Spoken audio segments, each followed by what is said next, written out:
caros alunos do MAS 18 Extreme. É com enorme satisfação que hoje daremos início ao estudo da parte especial do Código Penal. Eu me chamo Michele Tonon, estarei com vocês nestes encontros relativos aos crimes em espécie. Vamos cuidar também ao longo do curso da legislação penal e processual penal extravagante e desde já me coloco absolutamente à disposição de vocês para eventuais dúvidas, questionamentos, feedbacks sobre as aulas. Fiquem à vontade pelos meios de comunicação que o curso oferece, pela rede social, aqui tem o meu Instagram, enfim, fiquem muito à vontade. Para mim é uma enorme alegria, uma enorme satisfação, agradeço a confiança de todos vocês e vamos aí nos empenhar para que este curso seja o mais completo possível e para que nós realmente consigamos obter aí ao final deste curso a tão sonhada aprovação para a magistratura. Ok, pessoal? Então vamos lá, sem mais delongas, começar com o estudo da parte especial do código. Nós vamos ter aqui num primeiro momento, num primeiro plano, e já peço que abram, né, a lei seca, acompanhem a leitura dos dispositivos, é importante para facilitar a compreensão. Vamos tratar dos crimes contra a pessoa e, de plano, vamos cuidar dos crimes contra a vida, crimes importantíssimos que aparecem com uma frequência muito grande nas provas de primeira fase, nas provas de sentença. São crimes que realmente, dada a sua importância no nosso ordenamento jurídico, têm essa importância refletida nas provas de concurso. Nós sabemos que o direito à vida é tanto materialmente quanto formalmente constitucional. Está lá previsto no nosso artigo 5º da Constituição. Mas, assim como todo e qualquer direito, não será absoluto. Comporta restrições, comporta ponderações num caso concreto, quando houver conflitos entre aí direitos e interesses de igual importância, de igual magnitude. Tanto o direito à vida sofre restrições que nós temos a previsão na nossa Constituição de pena de morte, sempre em caso somente de guerra declarada, e esta pena de morte executada unicamente por fuzilamento. Outras restrições que nós temos ao direito à vida, previsão quanto ao aborto, que vamos estudar também na aula de hoje, a previsão da legítima defesa como uma causa que exclui a ilicitude da conduta, uma causa justificante.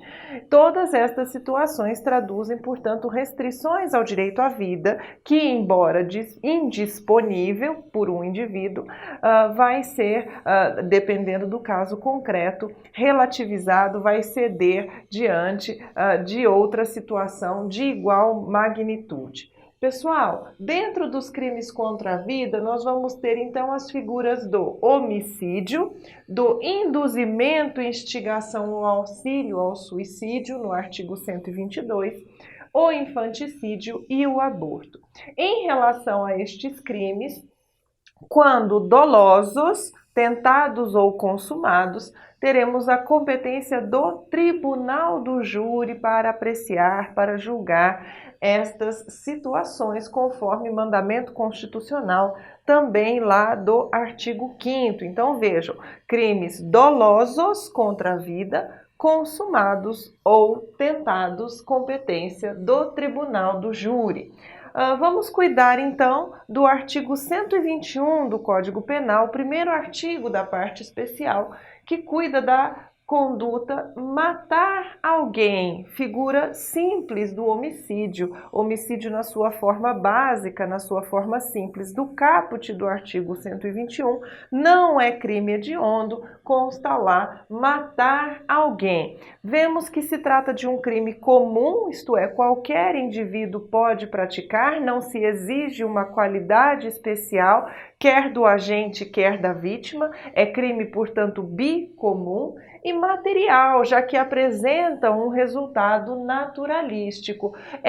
Pode ser praticado por uma ação, comissivo, portanto, ou por omissão, e pode ainda ser praticado por qualquer meio, não há nenhuma forma vinculada de se praticar o homicídio, é crime de forma livre.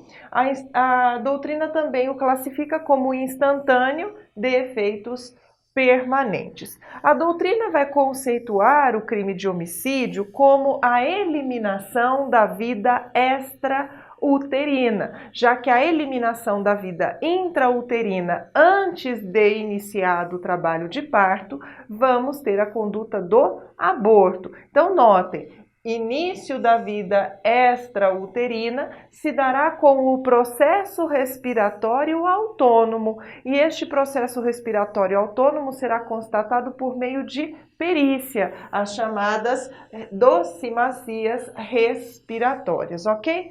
Pessoal, quando a vítima tiver uma caracterização especial, se tratar de presidente da República, presidente do Senado Federal, da Câmara dos Deputados ou do Supremo Tribunal Federal, e este crime de homicídio tiver motivação política, teremos a incursão do agente na Lei dos Crimes contra a Segurança Nacional, Lei 7170 de 83. Não teremos a incidência quando se tratar destas vítimas em específico do artigo 121. Vamos ter aqui a aplicação do princípio da especialidade. Prosseguindo, crime de genocídio. Qual é a diferença em relação ao homicídio? Pessoal, o genocídio está lá previsto na Lei 2889 de 56 e consiste na conduta de se buscar eliminar no todo ou em parte, destruir, eliminar, total ou parcialmente, um agrupamento de pessoas, seja por características étnicas, religiosas, características culturais, características raciais. Vejam, portanto, que o crime de genocídio tem como nota ser um crime contra a humanidade, já que o objetivo é eliminar, de forma total ou parcial, um grupo de número indeterminado de pessoas, mas que compartilham de características em comum. Não se trata de matar José por ser José, e sim matar José por ser, por exemplo, pertencente a uma determinada orientação sexual ou uma determinada religião, ser curdo, ser sunita, enfim, ou então de uma determinada afiliação, agremiação ideológica ou partidária. Então, o genocídio não é classificado como um crime contra a vida, já que não atinge uma única pessoa, e sim contra a humanidade por atingir um agrupamento de pessoas, ok? Esta, então, é a diferença básica entre o genocídio e o homicídio. Pessoal, o indivíduo que tenciona matar, que age com o dolo de matar, este dolo é chamado de animus necandi ou occidendi. Menos frequente esta segunda forma, mas sinônimo do animus necandi, famoso, corriqueiro, aparece em prova. Algumas expressões latinas é preciso conhecê-las porque são muito comuns nas provas de concurso. O crime de homicídio vai admitir o dolo eventual quando o agente não deseja o resultado morte, mas assume o risco de produzi-lo. E neste contexto, cabe sempre lembrarmos da questão relativa à embriaguez ao volante. Quando estudarmos o Código de Trânsito Brasileiro, vamos tratar novamente deste assunto. Notem que a tendência jurisprudencial dos últimos tempos tem sido afastar qualquer consideração a priorística sobre dolo eventual no caso de homicídios praticados por indivíduos que ingeriram bebida alcoólica. Não há que se relacionar de imediato, de plano, que o indivíduo que provoca um homicídio na condução do veículo automotor embriagado estará imbuído necessária e obrigatoriamente de dolo eventual. Não.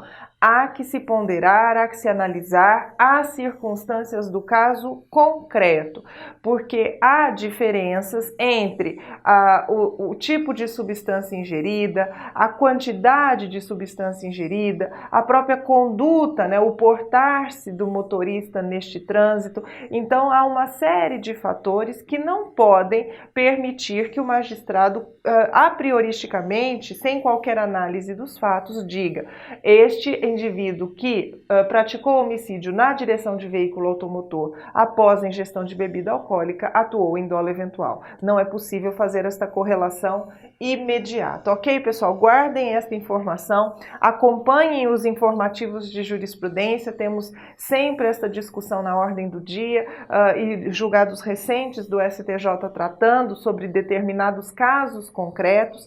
Então, vamos acompanhar estes entendimentos e quando formos estudar o Código de Trânsito, a questão do homicídio culposo praticado na direção de veículo automotor, vamos retomar este assunto com profundidade. A consumação agora, vamos ver a consumação do homicídio, se dá com a morte do indivíduo, a qual, por sua vez, vai ocorrer com a cessação da atividade encefálica, a famosa morte cerebral. Esta conceituação da morte como a cessação da atividade encefálica está lá no caput do artigo 3º da Lei 9434, que trata do transplante de órgãos. E a prova da materialidade? Como se dá a prova da materialidade do crime de homicídio? Se dará com o chamado exame necroscópico, que atestará a causa da morte, bem como atestará a morte em si, há quanto tempo ocorreu aquela morte, provavelmente, qual foi a possível dinâmica, que provocou a morte, vai atestar o exame necroscópico tanto a morte quanto as suas causas. É admissível a tentativa no homicídio doloso? Por certo, trata-se de crime perfeitamente compatível com o conatus, exceto quando se tratar de crime de homicídio culposo. Já estudamos, já vimos na parte geral do Código Penal que os tipos culposos não se compatibilizam com a tentativa, já que no caso de culpa não há a intenção do agente em produzir o resultado. O resultado advém de uma escolha equivocada dos meios de agir, seja por uma negligência, uma imprudência ou uma imperícia. Quando a tentativa não atinge a vítima, nós a chamamos de tentativa branca ou incruenta, ao passo que quando a vítima resta ferida, nós teremos uma tentativa vermelha ou cruenta. Notem, o exemplo é simples, o indivíduo encontra um desafeto e, estando lá com a sua arma de fogo municiada, efetua disparos em direção a este inimigo. Atinge 6 disparos neste inimigo, mas este inimigo não vem a falecer. Estes disparos atingem somente regiões de baixíssima letalidade, extremidades do corpo, uns passam de raspão, enfim. Esta vítima, temos aí claramente uma vítima de uma tentativa de homicídio, o agente não atingiu o resultado por circunstâncias alheias à sua vontade, nos termos do artigo 14, e notem como a vítima foi atingida efetivamente, temos uma tentativa vermelha, uma tentativa cruenta. Ao passo que, se este mesmo indivíduo efetua todos os disparos, mas esta vítima é veloz, consegue correr, consegue se esconder, e este indivíduo é um péssimo atirador, erra todos os disparos, esta vítima, embora não atingida, existiu o dolo de matar, os disparos, os meios empregados todos foram eficazes, porém, por uma circunstância alheia novamente à vontade, o erro de pontaria, a aptidão da vítima em correr, em se esconder, impossibilitar a consumação do crime. Quando a vítima, então, não é atingida, como nesta hipótese, temos uma tentativa branca ou incruenta. Ok, pessoal? O crime de homicídio será sempre qualificado e hediondo nas situações do parágrafo 2º do artigo 21. Vamos ter lá os incisos do parágrafo 2º que tratam de hipóteses de homicídio especialmente mais graves, e todas elas constam do rol do artigo 1º da Lei 8.072, que trata dos crimes hediondos. Devemos sempre nos lembrar que o sistema brasileiro, quanto aos crimes hediondos, é o do rol taxativo. Não há ampliação, não há aumento deste rol, somente é hediondo aquilo que consta da Lei 8.072, lá no seu artigo 1º, e notem que a lei traz o nomen iuris do delito acompanhado acompanhado da referência legal, do dispositivo legal. Então, há casos, né, por exemplo, no 121, o caput do 121 não é hediondo, não está no rol da Lei 8.072, ao passo que o 121, parágrafo 2º, está no rol da 8.072.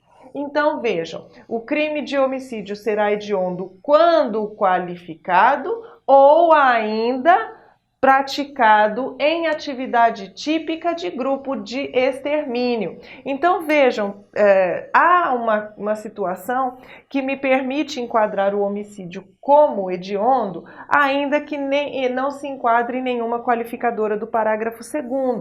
Trata-se da atividade típica de grupo de extermínio, ainda que por um único agente. Isto significa que este agente não precisa integrar um grupo de extermínio conhecido ou identificado.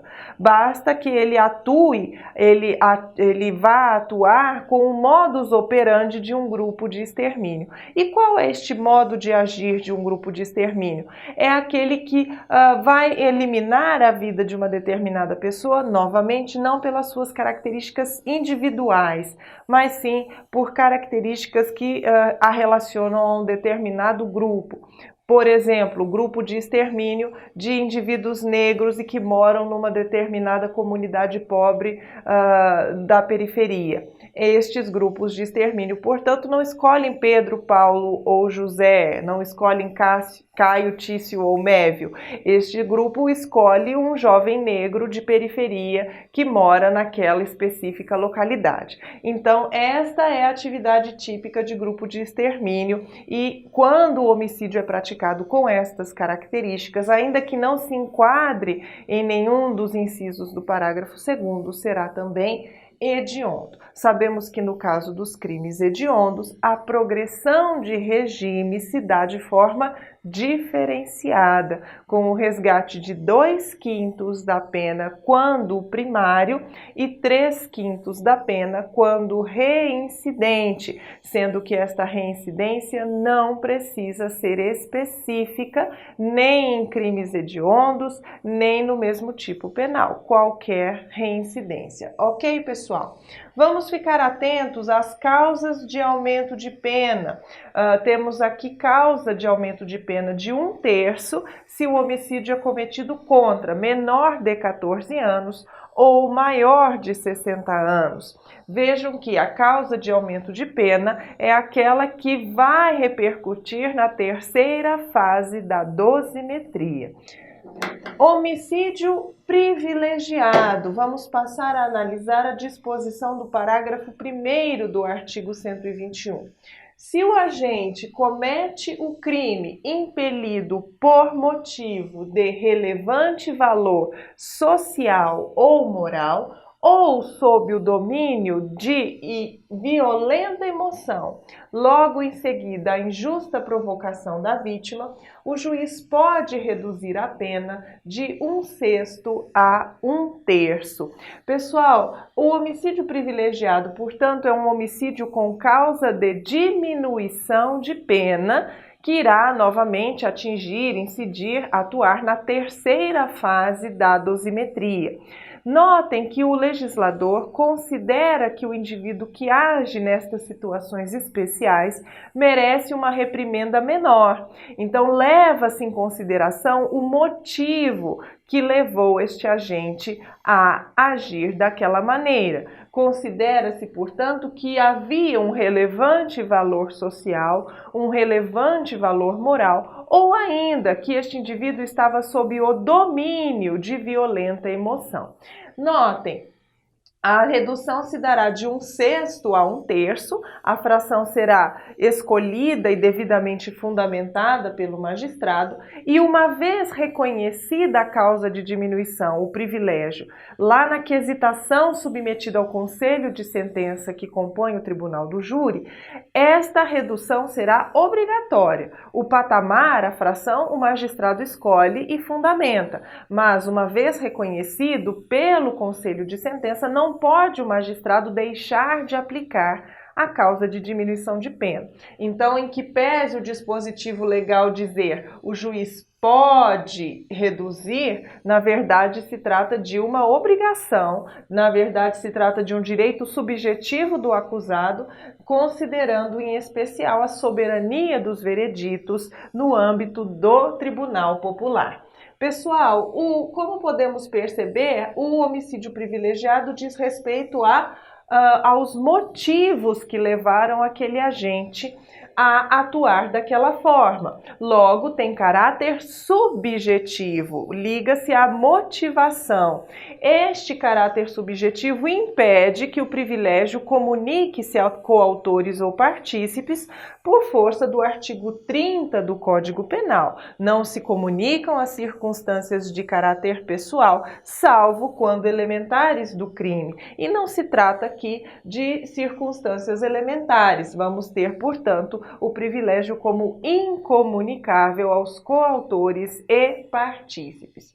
Vejam, relevante valor social. O que se entende por relevante valor social? É aquele valor ligado a uma comunidade, a um agrupamento de pessoas. O exemplo que a doutrina costuma dar são daquele indivíduo que decide matar, fazer justiça com as próprias mãos, de um estuprador que está ali assolando, aterrorizando o bairro, ou ainda o indivíduo que mata o traidor da pátria. São exemplos clássicos que a doutrina nos apresenta do relevante valor social, que está ligado a um interesse coletivo, ao passo que o relevante valor moral está relacionado a interesses pessoais, a interesses particulares, a interesses individuais, como, por exemplo, seria o caso do estuprador da própria filha. E outro exemplo muito marcante que aparece com frequência nas provas é relativo ao homicídio eutanásico. Nós sabemos que no Brasil não há possibilidade de se promover a eutanásia.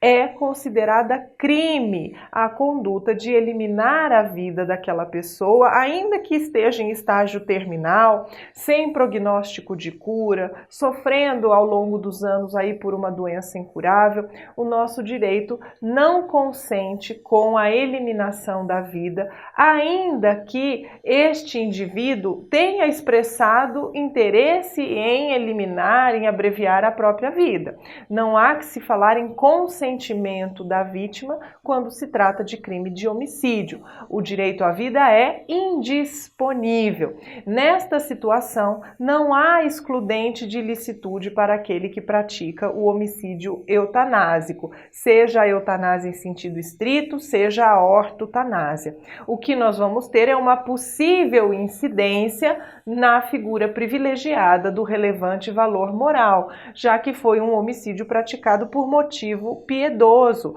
um homicídio praticado, então, por sentimento de compaixão, de misericórdia, já que as pessoas que estão ali há muitos anos num leito de hospital, sem prognóstico de cura, padecem inequivocamente de um sofrimento muito grande. Então, não há, atentem para isso, causa de exclusão da ilicitude fundada no consentimento do ofendido ou da vítima, já que o direito à vida é indisponível. O que é a eutanásia em sentido estrito, que eu acabei de me referir?